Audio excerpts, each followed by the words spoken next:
Alright guys, so I have a little bit exciting news, somewhat nervous news. I don't know how to explain it, but I got a phone call last Saturday from Jake Sherbrooke. He's looking for a project, and so we got to talking, and the vehicle he needs doesn't really need to be, you know, non-salvage. So I was like, well, we can get on Copart and look at some stuff. And so I was on Copart, then after talking to Jake, I continued on Copart. Unfortunately, when you're on Copart, you start shopping on Copart, and then that leads to buying on Copart. So I found a red Audi RS3, which I've always wanted an RS3, and it says it runs and drives, but it said burn as the primary damage. There was no faults on the dash, check engine light or anything like that, so led me to believe that it's very minimal. And the pictures that it did show of the burn, maybe we could throw those up, it didn't look that bad. I mean, but it did get salvaged, so I do know it's a salvage. We're not buying it to flip it or sell it. I bought it for myself. I really want to maybe build this out, maybe big turbo. I haven't really decided, but you can make these things wicked fast. That Daza motor is pretty wild, so it is supposed to be arriving shortly here. Like I said, I'm pretty nervous. If this is terrible, I'm gonna blame Jake for it, because he got me on Copart looking for something for him. And yeah, so I gave him a phone call here. We'll cut to that too. So it did say that it had the primary damage is burn, right? Yep. But when looking at the photos and everything, like there's a picture of the dash, like with the car running, there's no check engine lights on. It does say on the listing that it runs and drives and goes into gear. So I'm like, okay, well, you know, looks pretty minimal if that's, you know, if you don't have any check engine lights, no warning lights, and it runs and drives, goes into gear. But yeah, it does have a little bit of fire damage on the inside of the hood, like back by where the turbo was. So I'm kind of hoping it's just like a heat shield that, you know, caught on fire or something like that. I know like heat shields don't catch on fire, but like the insulation behind the heat shield will catch on fire sometimes. But the damage looks pretty minimal. I'll send you over photos, but I was thinking to myself, I was like, damn it, Jake, got me on Copart again, got me looking at stuff. Now I have this car coming, but we'll see. It should be cool. I mean, I've wanted one for a long time, and it's the right color, you know. So. Well, hopefully you're high-fiving me and thinking. Yeah. Hopefully I'm like, thanks, Jake. Yeah, it's gonna be pulling up here shortly, so let's go check it out.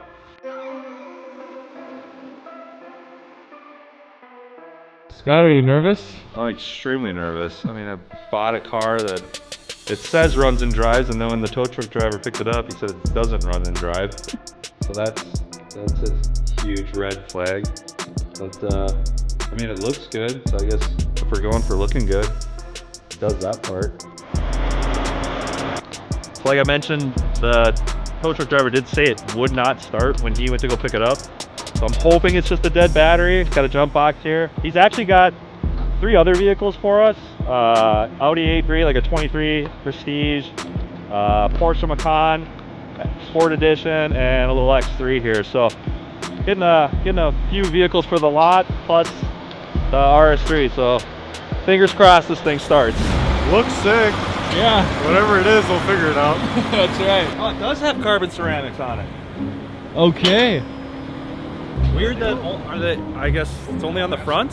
Yeah, I don't know what's going on there though. So the rears, oh no, what is this? Made in Japan. Oh no. Can't have that on there. Well, there is a little bit of damage here on the front bumper. Didn't see that in the listing. And this is off a little bit. Pushed out a little bit, so I don't know. A little more scary. And a flat tire doesn't help. Flat tire too, oh man. Jake, what happened? It's on wet sports though. We get super lightweight wheels. Are these plasti dipped?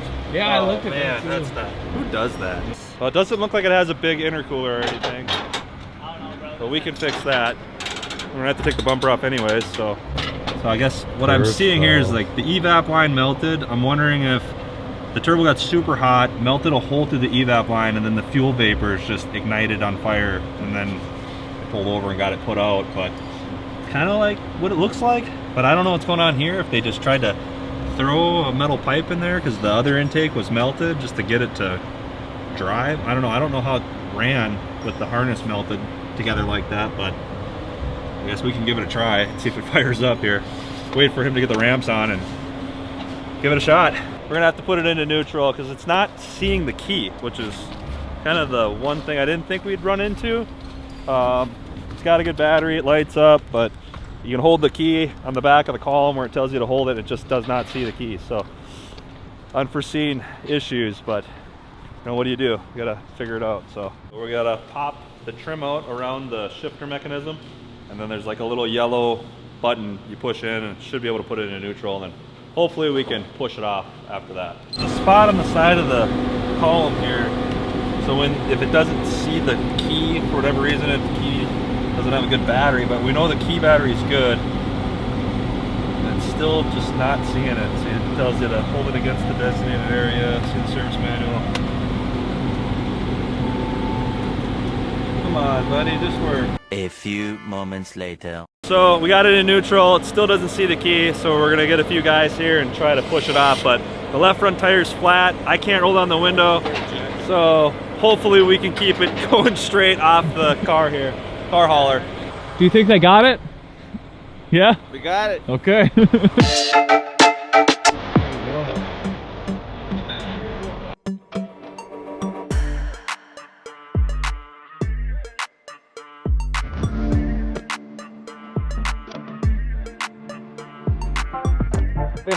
This is nothing that we can do magic in here. That's right. We can do all miracles. You can do magic. We can do magic. Okay. Well, we're not off the trailer yet, obviously. Definitely gonna make us work for it, that's for sure. That's right. It's not seeing the keys still, so there's nothing really we can do. The steering wheel's locked, so I can't steer it. I think we're gonna try to shift the front end over a little bit, just so we don't end up going off the side of the ramps here at the end. Because the steering wheel's slightly turned to the left, which is making it more difficult. We tried to pitch the truck to the right a little bit up there to kind of make it so the car would steer down the car hauler here, but and explain that it locks, you know, because you can't see the key. yeah, so I mean, it can't see the key, so they have a steering column lock. It's kind of like a theft deal. Unfortunately, it's locked slightly turned left, and we are starting to drive off the ramps, which we don't really want to cause any more damage than the car already has. But yeah, for whatever reason, it's not seeing the key. I don't know if we have, you know, an issue with the immobilizer, if this key itself is bad. But, you know, usually when they're dead or can't see the key signal, you put it against the little designated area here on the side of the column, and it's supposed to be able to read the key, whether the battery in the key is dead or not.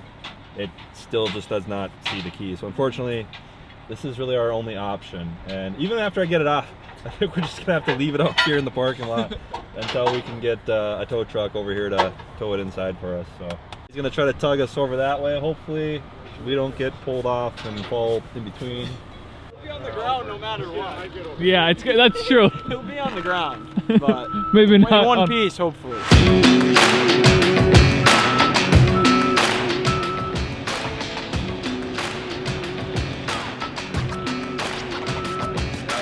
There you go. Bang.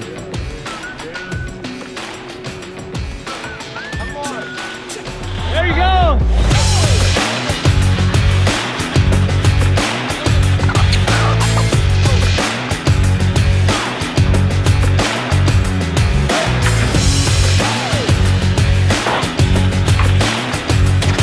Keep pushing, keep pushing. We did it. We did it. Alright guys, so he's a savage. I threw him an extra $100 for all the extra help. 'Cause, you know, the guy's awesome, super cool. I mean, it sucks that this thing doesn't run and drive like it says it does.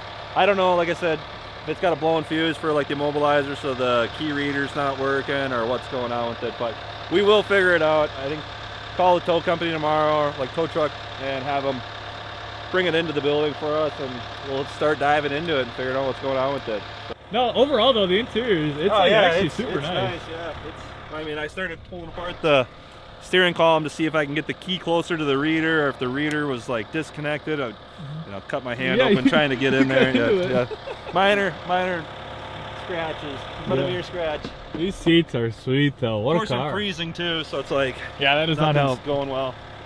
Yeah. Hey, at least it's on the ground. Yeah, And it's orange. It's not red, That's right. which kind of, I don't know. I do like the color a lot, but thought it was red.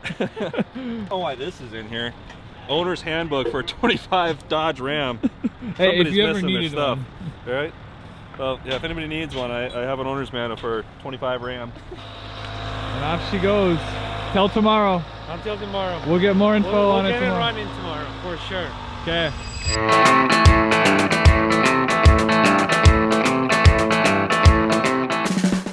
All right, so we got it in here. First things first, we got a bunch of obviously bare exposed wires from it starting on fire. We found this pipe in the trunk. I'll go grab that so you can see that. So I don't know, we still don't really know what caught fire or did what or caused what, but we can clearly see that this got hot, melted. You know, maybe this just got hot itself because it looks like there's no heat shield above the turbo. And it may have just got this so hot that it started to melt and drip down onto the exhaust manifold or right on top of the turbo. And the primary damage is like centered around like right here. So kind of why, you know, they got this like metal pipe in here. I'm guessing they just put that in to get the thing fired up. Obviously melted that. This is gonna need to be replaced. This is gonna need to be replaced. We got a harness on the way, hopefully. Maybe. So what I'm gonna do now is I'm gonna go through and cut back because these are like the valve lift solenoids or the camshaft adjustment, like little sliders, I forget what they call it here. But cut those so none of them are like shortened back to the ECM because they really don't need that to work. Actually, none of the harness part, oop, yeah, a little crispy. Just the grounds for the coils are exposed, but that really isn't a concern as long as there's no powers coming down. So I'm gonna cut back anything I don't think I need. This is just solely to crank this thing over because it, like I said, it said it ran and drove at Copart, but you know, Copart will tell you what they want to tell you to get you to buy it. So, but aside from that, everything else looked pretty good. The oil on the dipstick's super clean. It does have an aftermarket intercooler. So we're trying to figure out, and we did notice that these coil bolts are ARP bolts. And if you know what ARP is, that's, you know, usually for like internal bolt studs and like built engine stuff. So it's a little strange it would have those bolts on it. So yeah, and well, yeah, the whole, you know, obviously some of these bolts don't match, but like I said, it's got a different intercooler in it for sure. But it's got a stock downpipe and the turbo looks stock.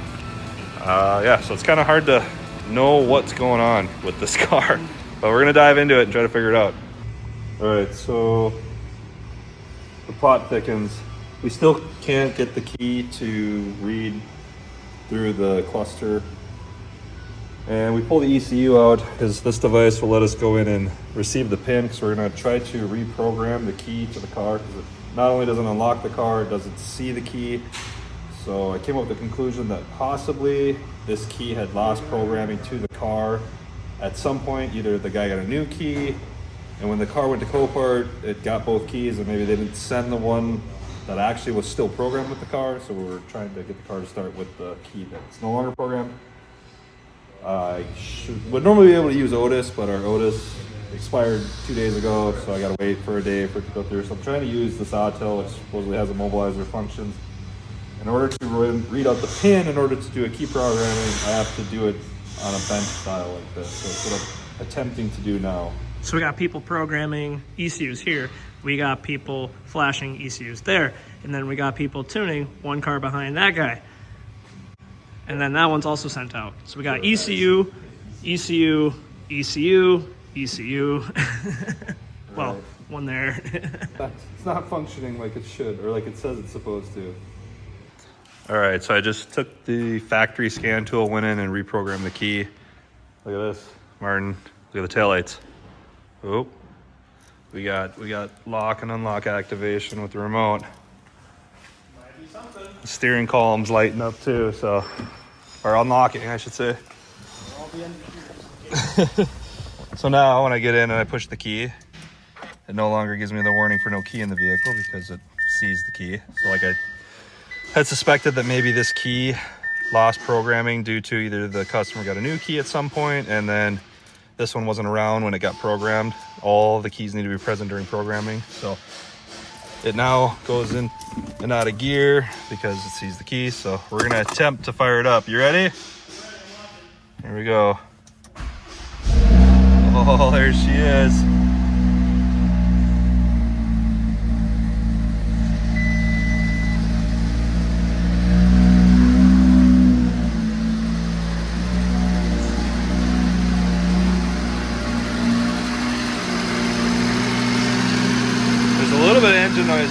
for a startup, but I think maybe it just hasn't been running for a long time. That sounds pretty good. Oh, she's quieting down. Nice. Oop. Oh, she sounds pretty good. Secondary air was working. Look at that, boys. Let's go. Looks good. She's alive. She's alive. She runs. Nadine! It's alive!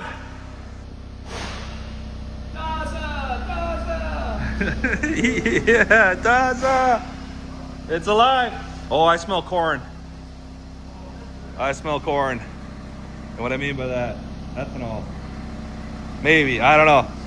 It smells like ethanol. It could just be old fuel because this thing's been sitting for a while, but it's got a funky smell. Should we give her a little love? Why not, right? It's cold, just rev it up.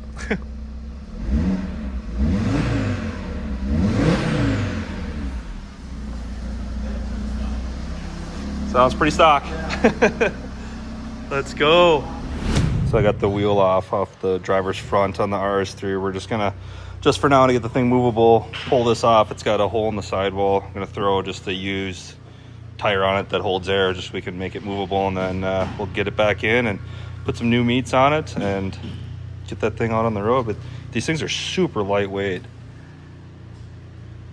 Wed Sport. I guess they're actually some pretty decent wheels, so we might keep them. Let us know. Keep them, ship them, something cooler. All right, we got the RS3 up on the hoist. Like I said, we thought we had an aftermarket intercooler. It's not. It's what we saw, like the T-bolts up top, and thought maybe we had something cool, but we don't. It's just all stock, but we can change that out. Otherwise, under here, looks super clean. A little bit of seepage around the oil level connector.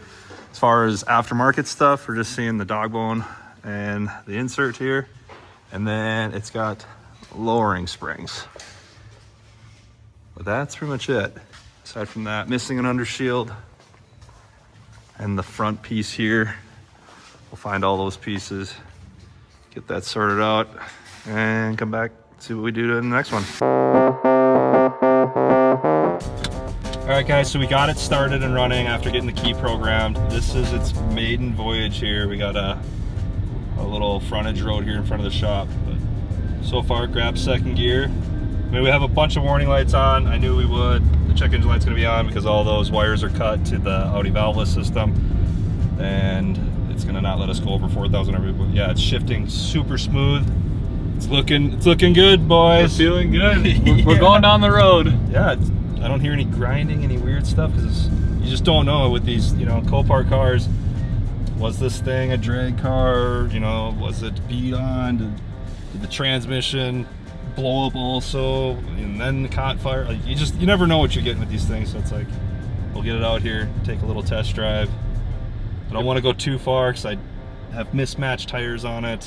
Like I said, just to kind of get it driving. But I mean, it runs fairly good. Brakes good. It does. The shifts are super smooth, which is obviously a plus. So we'll give her like a slight acceleration here. Let's see how she likes it. Oh, there's not a lot of power there. It's definitely in a limp mode, but it accelerated enough to grab fourth gear. So we know up to fourth gear is good. Well, we're gonna get this back in the shop and get the parts ordered for it and hopefully get this thing running and driving correctly. We're just gonna go full stock right away just so we can sort it out, get it out, drive it around, make sure it's running and driving as it should before we look at other stuff for it.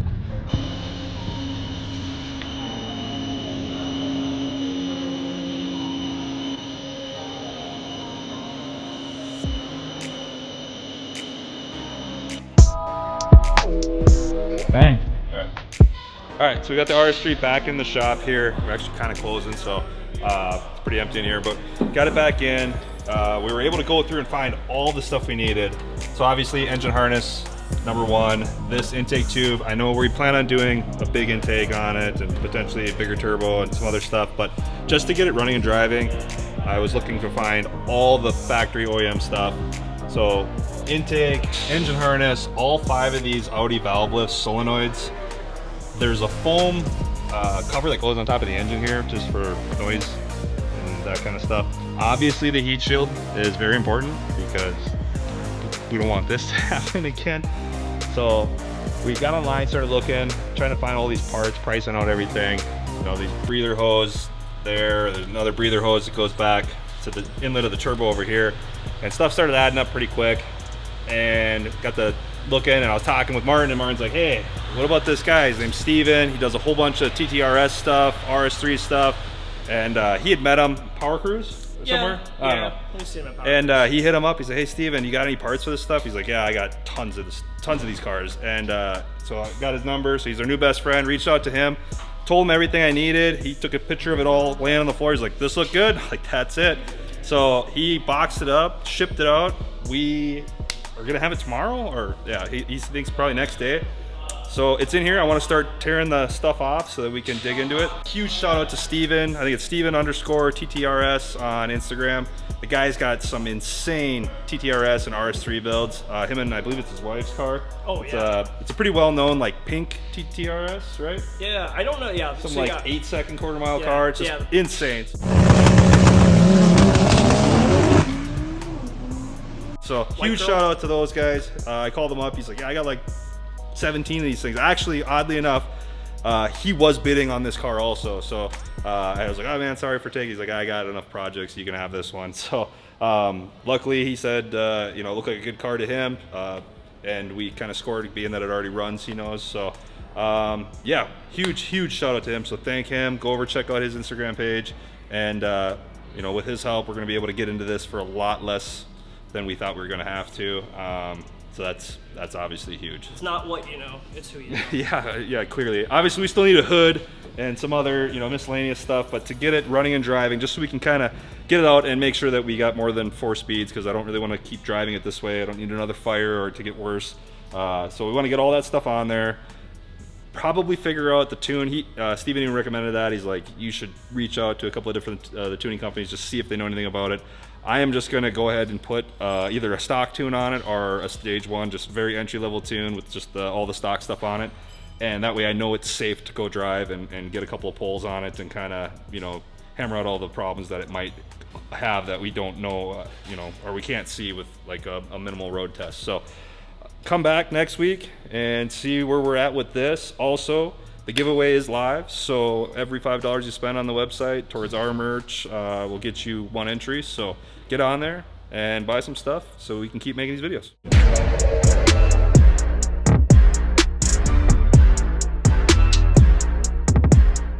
Hey, don't forget to subscribe and like a video.